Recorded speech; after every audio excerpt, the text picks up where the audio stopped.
В последнее время мне все больше пишут сообщения в различных социальных сетях, где я присутствую. Это и Facebook, это и Instagram, и Telegram, и TikTok, что они со мной согласны, пишут мне из Башкортостана, мои земляки, что они со мной согласны в идее независимости Башкортостана. Потому что они понимают прекрасно, что им жить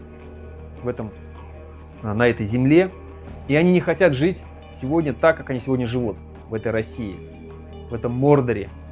Они прекрасно видят, что им каждый день все больше и больше перекрывают интернет. Они прекрасно видят, что цены растут на глазах. Они боятся, что им в любой момент постучат в дверь и заберут их на войну. Даже учась в институтах и университетах, они боятся, потому что каждый день преподаватели давят на них, чтобы они подписали контракты и уехали тоже на эту войну в Украину. Молодежь не хочет так жить.